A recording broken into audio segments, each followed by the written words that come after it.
오늘 말씀은 한국 불교의 만다라 신앙에 대해서 말씀을 드리겠습니다. 만다라 신앙이라고 하면 부처님 신앙을 말합니다.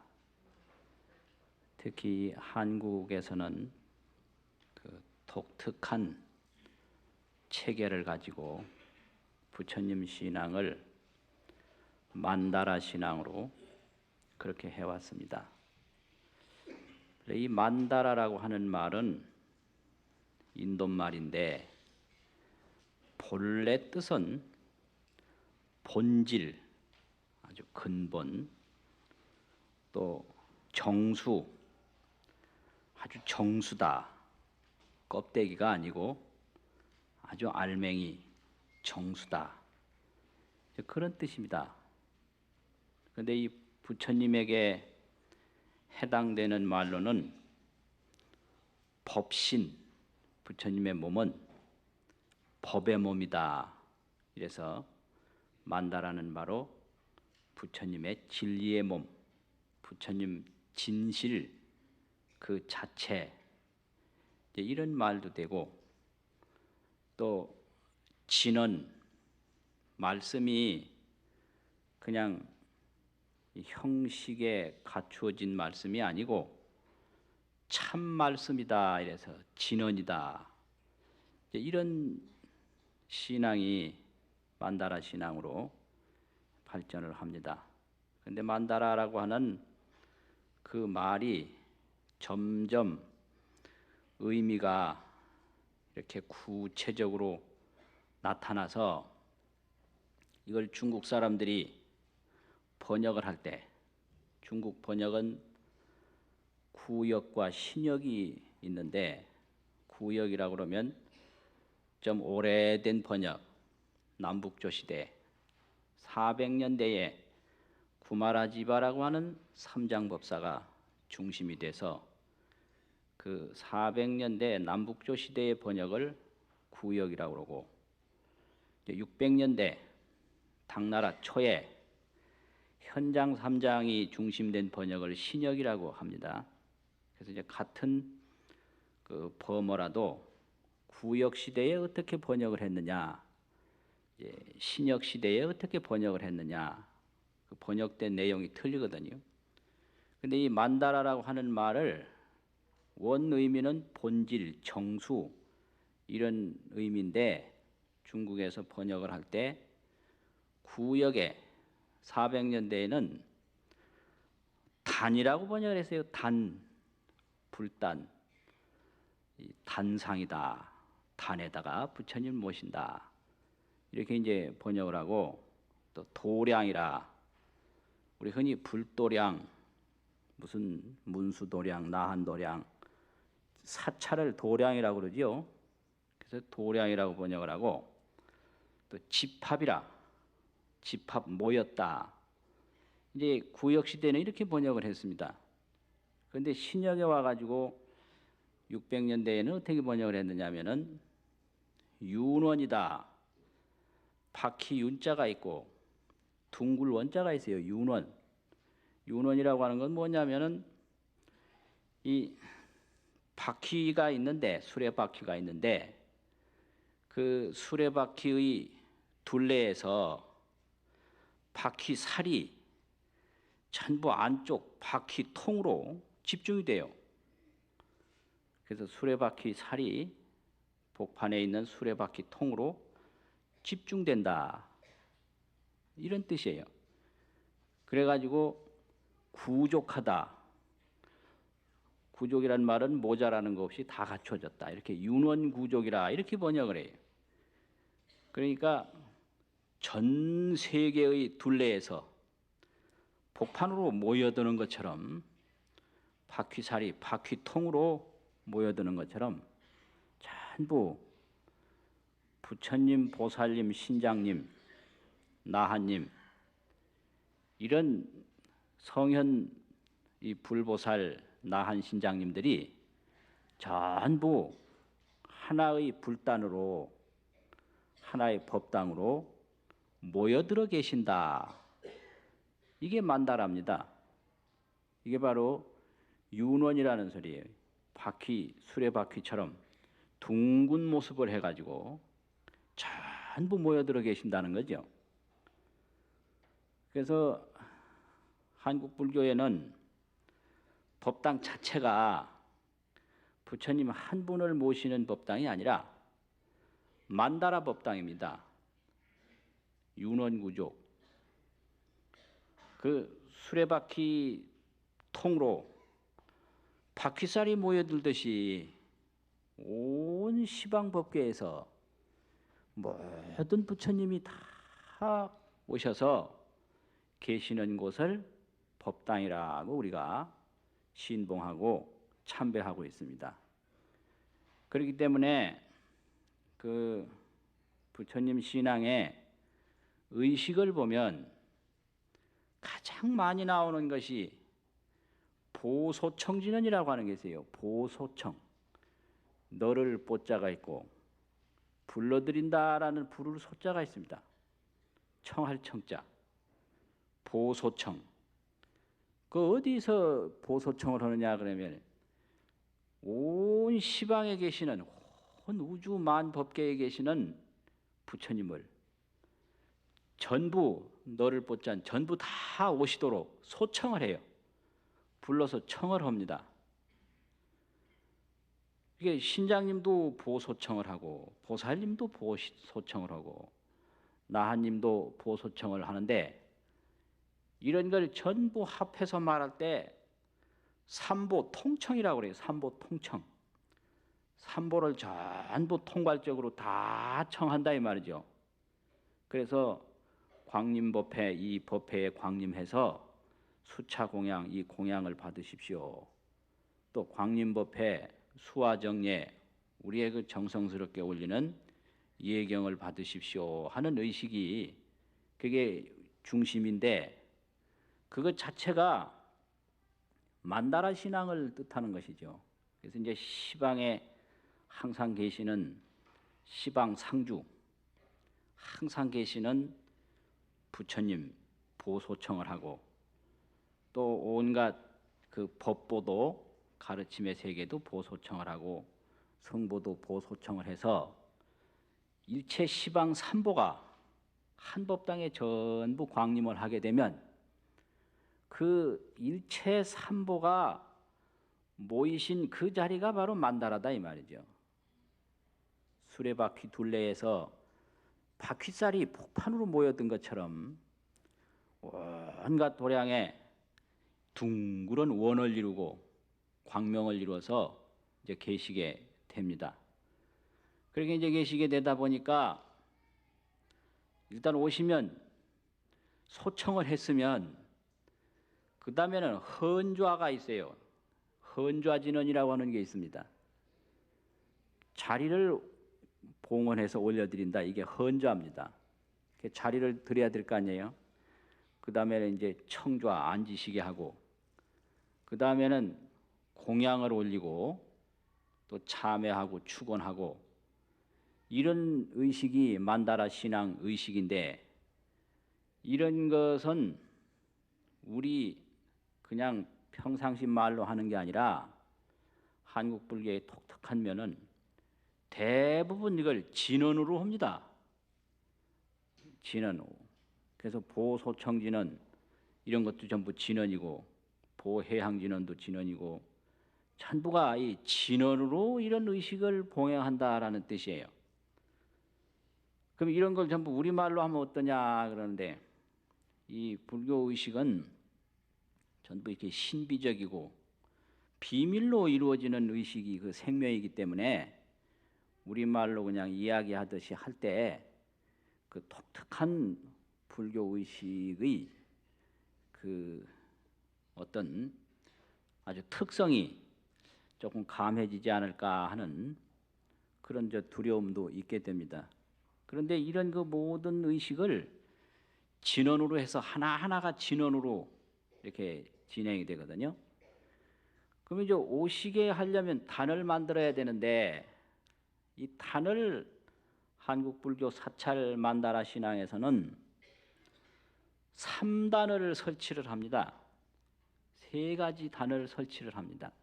그러니까 이제 3단은 상단, 중단, 하단이 있는데 상단은 가장 높은 단이죠. 중단은 중간 단이고 하단은 낮은 단인데요. 이런 것을 이제 하의, 중의, 상의 이렇게 3의로 표시하기도 합니다. 상중하 3단을 상단은 상의고 중단은 중의고 하단은 하의입니다. 그럼 이제 상단은 어느 분을 모시도록 하느냐 그러면은 아주 시방 일체 삼보가 머물러 계시는 단이 상단입니다. 이게 삼보단이에요. 그래서 여기에는 이제 불부, 보살부, 나한부, 신장부 뭐 이제 이렇게 여러분이 이제 다 모시게 되는데요. 불부, 보살부, 나한부 뭐 이런 이제 분들 이렇게 부처님 이제 여러분 부처님 중에서도 이제 무슨 그 청정법신 비로자나불, 원만보신 노사나불, 백억화신 서가모니불, 또 당내하생 미록존불, 또 이제 구품도사 아미타불, 또 만월세계 약사요리불 이렇게 여러 부처님이 이제 계시는 거죠. 그리고 이제 보살님은 이제 보통 우리가 잘 아는 보살님 중에는 문수보살, 보현보살, 관세음보살, 지장보살. 이렇게 이제 나한 부처님도 이제 나한님들도 이제 그 안에 계시고 이렇게 돼서 삼보가 삼보단이에요. 그러니까 상단은 이 불법성 삼보가 머물러 계시는 단이 바로 상단입니다. 그리고 그 중단은 상단에서 왼쪽에 설치할 수도 있고 오른쪽에 설치할 수도 있는데 그건 중간단인데 이 중간단은 천신당이라고 그래서 천룡 팔부신장이 앉아 있을 수 있는 단이 이게 천신당입니다. 제석천이라든지 범왕천이라든지 타화자재천이라든지 이런 천신이 머무르는 단을 중단이라고 그러는데 그 단은 무슨 단이냐면은 신장단입니다. 신장. 그 신장은 뭐 하는 신장이냐? 옹호신장이라. 옹호하는 역할을 맡은 분이 신장인데요. 누구를 옹호하느냐? 이렇게 상단에 모셔진 불법성 삼보를 옹호하는 그런 신장을 옹호신장이라 이렇게 이제 모시는 거예요. 그래서 이게 이제 중단입니다. 그럼 이제 요 부분까지가 예경의 대상이고 신앙의 대상입니다.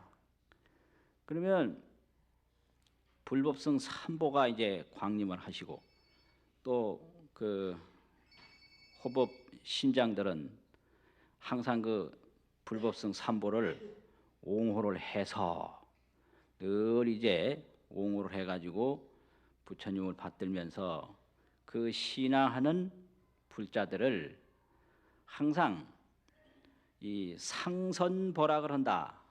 이게 이제 신장님의 역할인데 상선이라 그러면 선한 사람은 상을 주고 보락이라 그러면 악한 사람은 벌을 준다. 그래서 삼보를 옹호하는 임무가 신장의 임무예요. 그래서 삼보에게 불경을 한다든지 또 마음을 잘못 쓴다든지 뻔히 알면서 잘못된 길을 간다든지 그러면 벌악하는 기능을 가지고 있고 신장은 또 상선하는 그런 배려를 한다 이 말이에요. 잘하는 사람은 또 상을 준다. 그래가지고 소재 강복을 하는 것이 신장의 역할입니다. 재앙은 소멸시키고 복을 내려준다. 이게 소재요. 강복이라는 게 내릴 강자가 있거든요. 강복, 복을 내려준다 하는 게 이제 신장의 역할인데 이 부분이 만다라 신앙 중에서 이제 불보살 나한과 신장님들이 이 상단과 중단에 계신 그런 신앙의 대상입니다. 그리고 이제 하단이 있는데 그 신장단보다 더 낮게 사람이 앉아 있는 단보다는 조금 높게 신장단보다는 한참 낮아야 돼요. 그래서 이제 그 하단을 차리는 법을 옛날 의례집에 보면 너무 높게 하지 마라. 이래가지고 한자 반 정도를 얘기하고 그러는데 요즘으로는 한 45cm 높이로 이렇게 이제 하라고 그랬어요. 그 이제 하단인데 이 하단은 이 진공을 한다든지 그런 뭐 권공하는 공양 올리는 데가 아니고 시식을 하는 곳이에요. 시식단이라고 그래요. 그래서 시식. 그래서 진공, 권공 그런 단은 바로 우리가 예배의 대상이고 이제 하단은 시식단인데 이 시식은 누구한테 하느냐? 돌아가신 영가 홀령들에게 하기 때문에 영단이라고도 그럽니다. 영단. 그래서 영단은 시식의 대상이다 이 말이죠. 이래가지고 이제 우리 그 의식을 보면 그 상단 의식, 중단 의식, 하단 의식 세 가지로 진행이 되거든요. 그래서 이 하단 의식이 또 굉장히 힘들어요. 이 시식하는 의식이 여러 가지로 돼서 오히려 이 상단이나 중단에 이렇게 공양 올리는 의식이 더 상위 개념이고 더 중요하면서도 오히려 간단할 수가 있는데 이 하단은 더 자상하고 더 배려를 많이 합니다. 그래서 흔히 불공시식 이렇게 얘기를 하는데 이 불공의식이 있고 시식의례가 있거든요. 그래서 불공의식은 이렇게 이제 부처님을 향해서 하는 것이고 시식의례라고 하는 것은 영단을 향해서 하는데 그 영단은 바로 영가를 봉안했다. 또 영가를 안치했다 이래요. 그 영가는 뭐냐고 위패지요. 위패를 안치하고 위패를 봉안한 단인데 그건 바로 영단이고 그곳은 이 음식을 베푼다. 베풀 시자하고 음식이라는 식자 시시이거든요. 그럼요 음식은 신체를 도와주는 제식이 있고 재물제자 음식시자 제식이 있고 마음을 일깨워주는 법식이 있어요. 제식 법식. 그래서 염불도 하고 설법도 하고 음식도 올리고 이게 이제 그 영단에서 하는 시식의례입니다. 그래서 이 시식의례에 보면은 여러 가지 법어가 영단에서 베풀어집니다. 그리고 음식이 베풀어지고 그래가지고 그 음식을 시식하는 이유는 그 음식을 가지고 몸의 주림을 없애고 법어로서 그 마음의 미혹함을 깨우쳐서 지옥에서 벗어나고 고통에서 벗어나서 이고의 뜻이 있지요. 시식하는 목적은 고통을 여의고 등락, 즐거움을 얻게 하는 뜻이 있고 이제 마지막에는 성불도생하도록 성불해서 중생제도를 할 수 있도록 하는 의례의 장소가 시식단입니다. 그래서 이제 이것이 바로 조상 천도인데 이 시식을 하게 되면 고통에서 벗어나가 돼요. 이고하고. 그 다음에 이제 천상락이라든지 극락세계락이라든지 진리를 깨달은 즐거움이라든지 이렇게 천상락, 정토락 또는 법락, 법의 즐거움 이런 안락을 얻는다. 이게 등락이거든요. 그 이고 등락한 영가는 성불도생하게 되지요. 성불해서 중생제도 하게 된단 말이지요. 그렇게 하는 단이 영단이고 그 영단은 기능이 시식하는 곳이니까 시식단이고 위상으로 보면 가장 낮은 데니까 하위단이다 이런 얘기죠. 근데 이를 전부 합친 그런 내용이 만다라예요. 그럼 영단에는 누구를 청하느냐? 사생육도 법계유정 유주무주 일체 고혼 내혼들을 다 모시는 데니까 이걸 무차대해라고 그래요. 무차. 막을 차자가 있는데 막는 거 없이 무차 다 막음이 없이 역시 또 보소청을 해요. 그래서 이제 불교의 이 청하는 범위를 보면 한 부분만 청하는 게 아니고 전부가 보소청이라는 게 보소청 널리 다 사생육도 법계유정 우리가 이제 참여할 때 만날 그래 하거든요. 그런 고혼 내혼 유주신 무주신들을 다 청해서 시식을 해서 이고등락하고 성불하고 중생제도 하도록 천도하는 단이 영단이죠. 그러면 어떻게 해서 그렇게 되느냐? 이게 바로 이제 가피의실력인데 그렇게 영가가 천도될 수밖에 없는 것은 이 상단의 의실력과 중단의 의실력이 전해져서 그런 거예요. 그래서 불교 의식은 일반 속가 의식하고 달라서 속가 의식은 바로 제상에 가서 하잖아요. 불교 의식은 이제 상단과 중단에서 약간의 의식을 거쳐서 가게 돼요. 그게 큰 차이점입니다.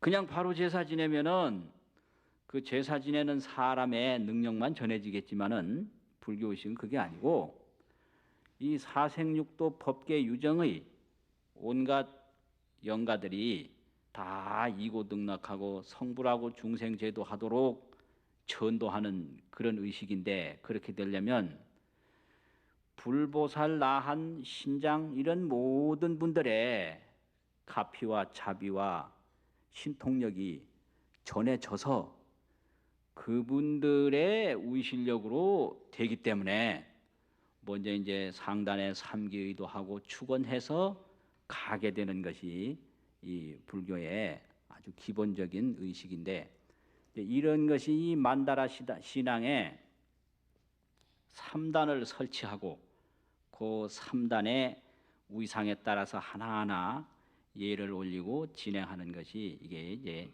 불교의 아주 기본적인 면입니다.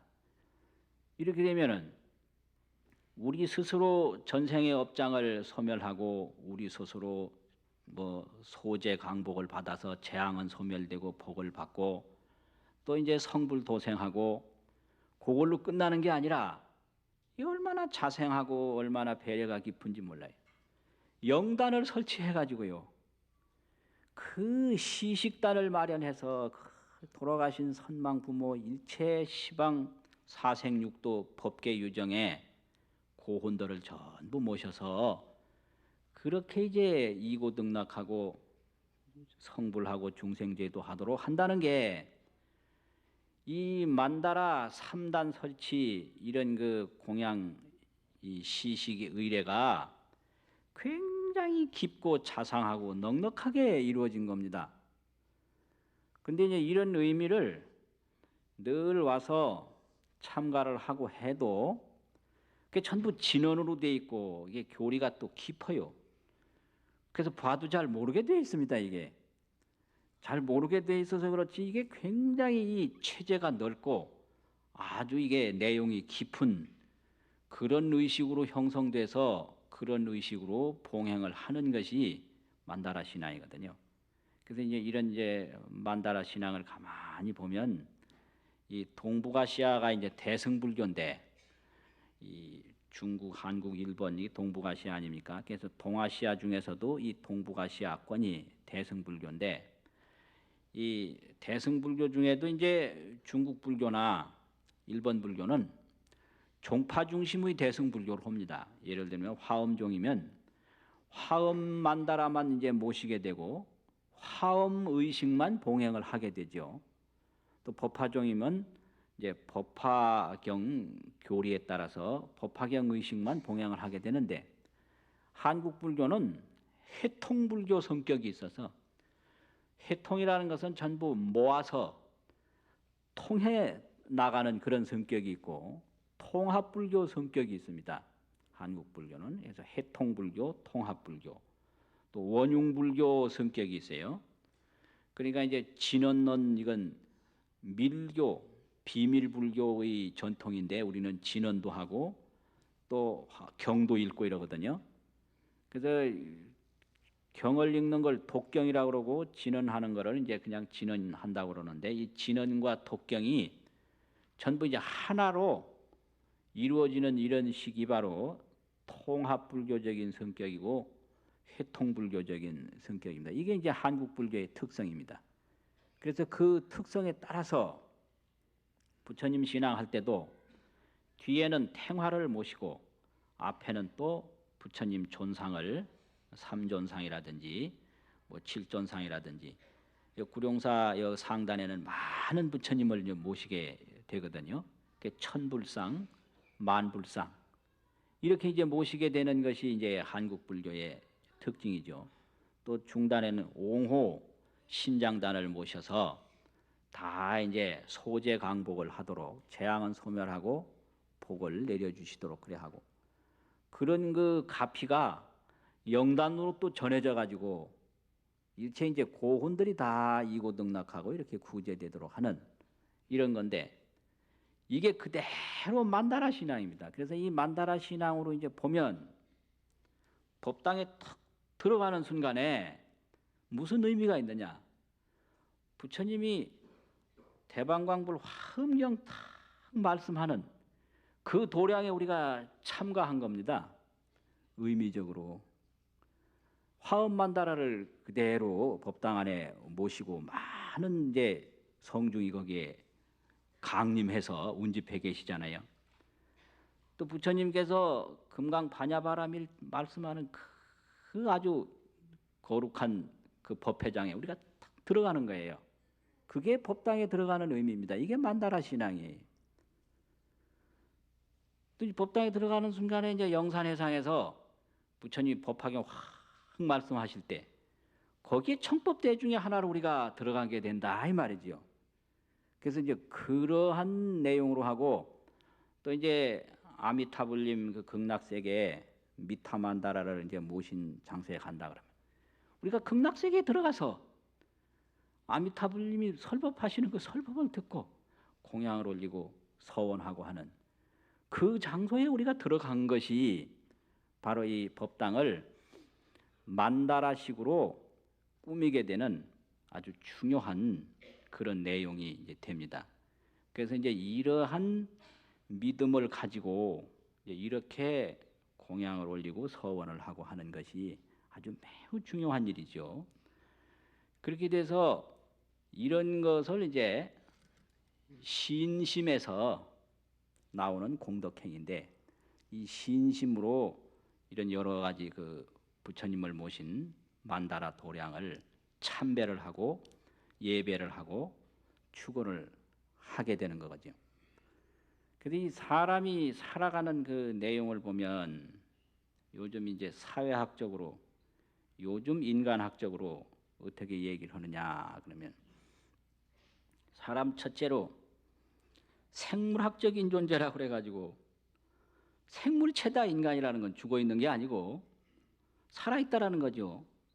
그래서 생리적인 게 아주 중요하다. 그 생리적인 게 뭐냐? 먹고 입고 자고. 이거 생리적인 거거든요.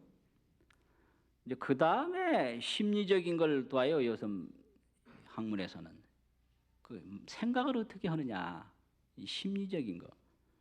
이게 이제 상당히 중요하다. 예를 들면 어린아이가 어머니한테 젖을 먹고 품에 안겨서 사랑을 받다가 동생이 생기면 어머니를 물려주고 나와야 되거든요.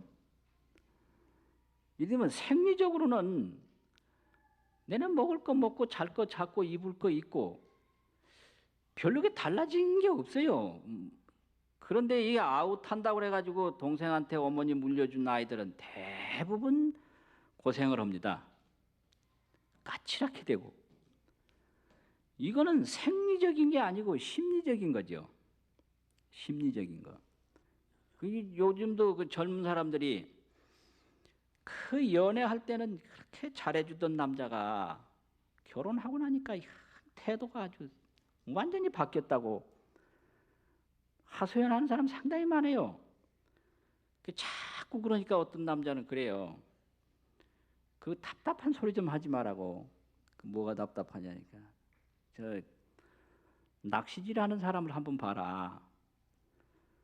물고기가 말이죠. 잡히기 전에는 미끼를 주지만 잡힌 고기에는 절대 미끼를 안 준다 이거예요. 결혼도 그와 같다는 거예요. 그러니까 결혼하기 전에는 온갖 미끼를 줬지만 결혼 다음에 왜 주느냐 이거지. 왜 주느냐. 왜 그걸 그렇게 모르느냐 이 소리요. 답답하다는 거예요. 그러니까 또 그 말 했다고 더 억울하다라는 거예요. 내가 왜 고기냐고. 아주 이건 완전히 속았다고 막 야단하고 그러는데, 이제 이런 게 인간 문제는 이 현대학에서도 생리적인 것 다음에는 심리적인 거를 듭니다. 이제 그 다음에는 사회적인 거죠. 사람 모여 살아야 되는데 이 가정도 하나의 사회죠. 어머니, 아버지, 아이들. 이 사회는 반드시 위치라는 게 있어요. 지위가 형성돼요. 모이다 보면 첫째 자리에 누가 앉고 둘째 자리에 누가 앉고 셋째 자리에 누가 앉느냐. 이거 사회거든요. 그럼 이 사회 속에서 어떤 그 위상을 자기가 갖게 되냐, 이게 굉장히 민감해요. 그래서 인간은 사회적 동물이라는 말도 하죠. 이게 굉장히 중요합니다. 근데 지위는 높은데 실권이 없다. 또 이거 가지고도 또 말이 많죠. 그래서 요즘 아버지들이 다 그래요. 말로는 가장인데 권한이 없대요. 말로는 가장인데. 그래서 요건 가정에서도 이런 사회 문제가 벌어지는 거죠. 또 지위는 낮지만은 그 대학 가기 위해서 준비하는 고등학교 3학년, 아주 집안에서는 고3이 제일이라는 거예요. 산에 가면 산삼이 제일이고 바다에 가면 해삼이 제일이라는 거예요, 그냥. 그러니까 이렇게 되면 어떠냐? 이 지우는 어머니도 아니고 아버지도 아니고 아이지만은 아주 그냥 관심을 최고로 독점한다 이거죠, 고3으로. 그러니까 이런 식으로 해서 이 사회적인 그런 위상이, 격상이 형성되는 게 또 인간 사회죠. 또 그런가 하면은 인간은 어떤 역할을 하느냐, 이건 정치예요. 그래서 여성들이 자꾸 사회 진출하는 것도 정치적인 욕구가 안 채워지니까 그래요. 인간은 이제 뭘 자기 의지를 펴야 삶의 의미를 느끼는데, 여러 가지 생리적이고 뭐 심리적인 게 갖춰진다 하더라도 이 정치적인 역할이 전혀 이게 단절이 된다든지 막히면 자기 역할을 한번 펴보고 싶은 이런 이제 욕구가 자꾸 생기는 거죠. 그런데 이제 불교 쪽으로 보면 심리적인 게 제일인 거예요. 일체유심조라는 게 바로 이겁니다. 그 왜 그러냐 그러면 사회 질서도 마음을 어떻게 갖느냐에 따라서 달라지고, 몸의 신체 구조도 마음을 어떻게 갖느냐에 따라서 달라지고요. 또 이 정치적인 이런 것도 의식이 바뀌어야 돼요. 생각이 바뀌어야 된다. 그렇기 때문에 이 만다라 신앙이라든지 이런 신앙이 그렇게 중요한 겁니다.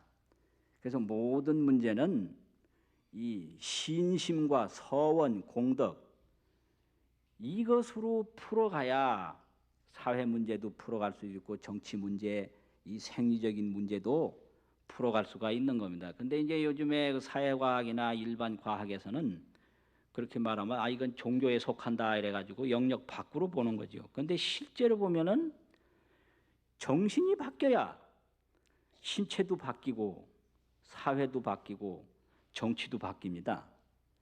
정신이 바뀌지 않고는 안 바뀌어요. 그래서 부처님이 이걸 아시고 일체유심조를 말씀을 하시고 그 일체유심조의 내용을 잘 짜서 아주 실제적으로 공덕을 짓고 거기에 참여하는 그 실감을 줄 수 있도록 마련된 게 만다라 신앙이죠. 그래서 어느 법당이든지 탁 가면 그곳이 바로 만다라 도량이기 때문에 부처님이 영산의 상에서 설법하는 장소에 내가 왔다, 이런 믿음을 가지고 법당문을 열어야 그게 바로 만다라 신앙인 겁니다. 그래서 이런 법당에 탁 올 때는 이 만불전, 그러니까 이 만불전이 화엄만다라거든요. 그 부처님이 화엄경 설법하는 그 도량에 내가 왔다. 그 도량에 왔으니 부처님께 이제 참배하고 법문 듣고 기도하고 그러면은 다 소재 강복이 돼서 재앙은 소멸되고 복이 내려져서 우리가 다 소원 성취하게 되는 것이 그게 불교 신앙이죠. 요즘 갈수록 이 심리적인 것이 굉장히 중요하게 인식이 됩니다. 그 예를 하나 들면 옛날에는 고혈압이라든지 당뇨병이라든지 뭐 이런 게 노인들에게 주로 온다고 그래가지고 그걸 노인병이라고 그랬어요. 노인병. 근데 그 다음에 가만히 보니까 노인 아닌 사람도 오거든요.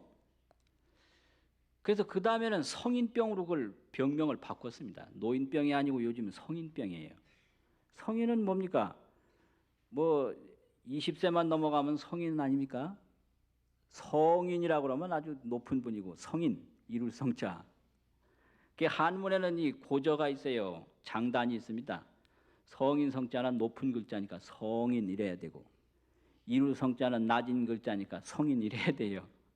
근데 요즘 이게 이제 없어졌습니다. 옛날 한자 서당에서는 그 잘못하면 막 매맞았어요. 그 옛날 그 서당 할아버지들은 말 잘못하면 잘 모릅니다.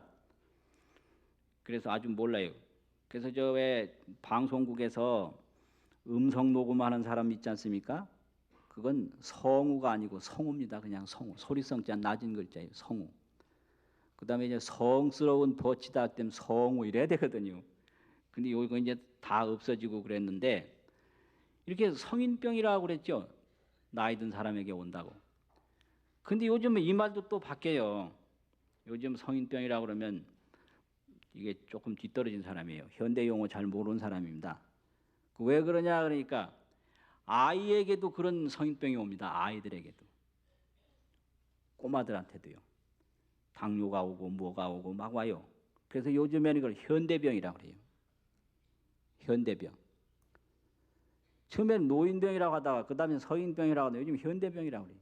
그럼 이게 뭐냐 도대체 뭐 어디서 오는 거냐. 전부 알고 보면 이 신경, 정신에서 오는 겁니다. 그래서 이걸 정신의학적으로는 시민성, 마음으로 원인이 된 것이다. 시민성이라고 하죠. 이게 크게 따지면 시민병이죠. 마음 심자, 원인 인자, 시민. 그래서 이 정신이 바뀌어야 신체도 바뀌고 환경도 바뀌고 사회도 바뀌지. 정신이 안 바뀌면 안 바뀌는 거예요. 그런데 TV 보니까 어떤 여자분이 저 광고를 하기를 뭐라고 그러느냐. 여성이 바뀌어야 세계가 바뀐다고 그래요. 여성이 바뀌어야 세계가 바뀐다고. 그러면 남자가 광고할 때는 남성이 바뀌어야 세계가 바뀐다고 할 거 아니에요? 노인이 광고할 때는 노인이 바뀌어야 세계가 바뀐다고 그럴 것이고 아이가 광고하려면 이제 아동이 바뀌어야 이제 세계가 바뀐다. 그럼 누가 바뀌어야 되는 거예요? 그러니까 여성이든 남성이든 노인이든 아동이든 전부 상관없이 정신이 바뀌어야 되는 거죠. 정신이 바뀌면 신체도 바뀌고 정신이 바뀌면 사회도 바뀌고 정신이 바뀌면 환경도 바뀌고 다 바뀌어요. 그래서 발심수행하면 어떻게 되느냐. 또 이 신심공덕으로 이제 인연을 맺으면 불국토 건설한다. 이게 그대로 이 신앙의 그 광명 원리를 그대로 말씀한 거예요. 불국토라는 게 뭐냐 그러면 천지 만물 우주 환경을 바꾼다는 소리지요. 건설한다라는 얘기가. 그러니까 우리가 이런 만다라 신앙을 잘 할 때 마음이 바뀌게 되고 신체가 바뀌게 되고 환경, 사회가 바뀌게 되기 때문에 이게 굉장히 중요합니다. 그게 이제 어떤 건가 하니까 옛날 조선 시대에는 이 사회를 도덕이 지배하는 도덕 사회예요. 그래서 연산군이 쫓겨나게 되고 광해군이 쫓겨나게 되는 것은 도덕 사회이기 때문에 쫓겨나게 되는 겁니다. 그런데 일제 이후에는 도덕이 문란해지고 정치가 지배하는 정치 사회입니다. 그게. 그런데 요즘에는 외국 사람이지만 우리나라에 와서 이래라 저래라 하잖아요. 이건 경제가 지배하는 경제 사회입니다. 그러니까 지금 이 순간이 이제 빚이 많아서 외국인들이 와가지고 이래라 저래라 이 경제 정책을 이렇게 이걸 뭐라고 해야 되냐. 좋게 말하면은 뭐 이 조언이고 나쁘게 말하면 조금 강제성을 띠는 거 아닙니까? 이건 뭐냐면 경제가 이 사회를 지배하기 시작한다는 게 이 사회 성격이 지금 바뀌어가고 있다라는 거죠. 도덕 사회, 정치 사회, 정치가 안 통합니다. 그래서 앞으로 정치는 지금까지는 정치인이 지배를 했기 때문에 통하지만 파당만 많이 지고 표만 많이 얻으면 되지만요. 앞으로 정치는 전문가 정치가 돼야 돼요. 파당 정치만 가지고 절대 되는 게 아닙니다. 전문 그 능력이 없으면 맡겨줘도 망쳐요, 일을. 그러니까 이제 이 사회가 이 성격이 지금 바뀌어 나간다. 그래가지고 이제 경제가 지배하는 사회가 지금 앞으로 됩니다. 그 인간이 살아간다는 것은 이 경제로 해결할 수 있는 게 먹고 입고 자고 생리적인 것만 해결할 수가 있는 건데 나머지는 어떻게 해결하느냐 이 말이에요. 그러니까 이 경제 문제도 마음이 중심이 돼야 이게 풀리지. 경제 문제를 경제 문제로만 해결하라니까. 여기다가 뭘 하면 뭐 이익이 되고 저기다 뭘 하면 뭐 손해가 되고 맨날 이거 하다가 수판 놓다 인생 다 가는 거예요. 그래서 우리 불자들은 이런 어느 법당에 턱 들어가든지 아, 부처님이 설법하시는 이 도량에 왔다. 이게 만다라 신앙이거든요. 그래서 다 부처님께 예경을 하고 발언을 하고 하면은 그게 큰 공덕이 돼서 재앙은 소멸하고 복덕을 받고 소원을 성취하게 되니까 그런 믿음과 그런 실천이 그게 정말로 어둠 속에서 햇빛을 보는 것과 같고 정말로 아주 그 큰 원동력이 되는 그런 삶의 활력이다 하는 그런 믿음을 꼭 가져야 됩니다. 오늘 말씀 마치겠습니다.